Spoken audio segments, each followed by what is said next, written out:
John believes the Pentagon tests of his anti-gravity effect may have ended up at Lockheed Martin Skunk Works, home to secret U.S. military projects, including new types of super aircraft and top-secret or black ops propulsion systems. Stranger still, Nick Cook, a writer for the respected British military journal Jane's Defense Weekly, found out about John Hutchison's work through one of Lockheed Martin's top scientists. I was at Lockheed Martin. I was with Boyd Bushman, a senior engineer there, and he showed me a film that purported to show some of John Hutchison's levitation experiments. What we saw was a saw, some nails, a hammer, you know, household stuff. Most of them were shooting off the top of the screen. It was almost like an impulse reaction. Normally I would have kind of looked at this stuff and just thought it's somebody's idea of a practical joke. But the fact that it was being highlighted to me by somebody from Lockheed Martin as something I should be paying attention to kind of got my attention. And that was what really convinced me to go and at least have a look at what John Hutchison was doing. I'm 99% convinced that this is not a hoax. I don't think anyone knows what is going on here, but too many people have looked into it, too many people have investigated. You know, people who have my respect for me to think that it's a hoax.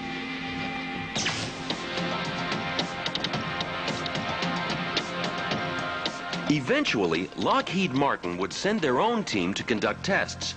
But John hasn't heard much since, and he worries about his technology being used for military purposes.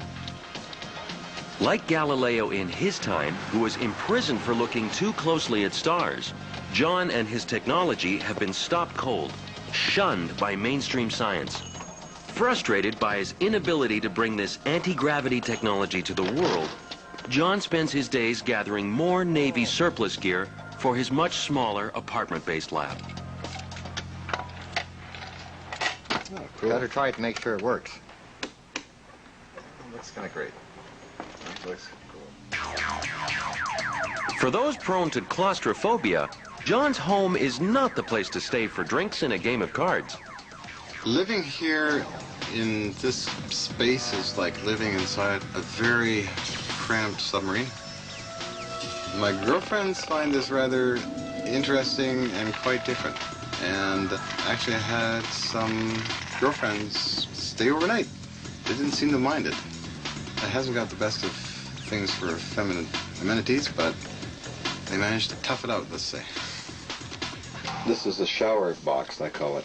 Renamed the shower box, so when I come in here and after I get out of bed, I pull up my trusty navy-colored box, which contains all kinds of weird and wonderful stuff for growing hair and creams and stuff and shaving equipment. Then I proceed to crawl into the little box there and start cupping myself with a cup of water and shave and all that. So I go into that routine and then think of what I'll be doing for the day. So what I have is this thing is on a string. It's a toy UFO. I'm going to suspend it from a string off the floor, firing energy fields at it and see if I can get it to even move. Working on his effects research, John sees himself as more of an artist than scientist. Turning and twisting knobs like a painter. Dipping into electrical fields to access a random force field. But in this small lab, it's even less predictable than before. The saucer is moving and changing direction, but there might be other forces at work here. Colonel Alexander, who trained people in the U.S. Army Intelligence Service to bend metal using their minds, believes that John could be inadvertently creating the Hutchison effect through his own PK, or psychokinetic powers.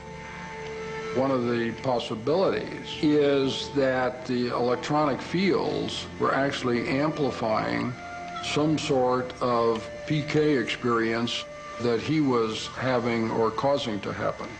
It is not uncommon, if you study the whole field of poltergeist phenomena, that strange macro PK events occur and yet seem to be beyond the control of the individual who is causing it to happen. An example of this kind of random event happened in 1989 when a visiting Vancouver news crew was setting up at John's lab to film the Hutchison effect. The target area was that yellow crate with the metal objects. But to everyone's shock, a sponge in the back of the room took off into the air and then fell back down. John didn't actually see it and was genuinely surprised. Like that, it went up and hit the ceiling 1 second, maybe 2 seconds, and then came down. You can't be kidding. No. Well, some time ago I was doing some testing and got into some big trouble after I levitated a toy UFO and some other objects. Apparently, John's experiments were lifting objects in nearby homes, and the neighbors called the police. The police came full bore in here with engineers, inspectors. They photographed all the equipments very carefully. It's almost like if you called in a cleaning crew. They didn't touch anything. It's like they made everything look neater for some strange reason. It seems like someone in the shadows still cares what our hero is up to.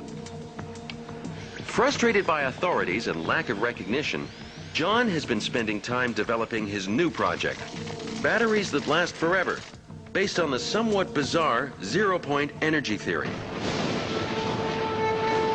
Followers of this theory believe that all physical matter floats in a sea of energy, which, if collected and converted into electrical power, could more than meet all the world's demand for energy.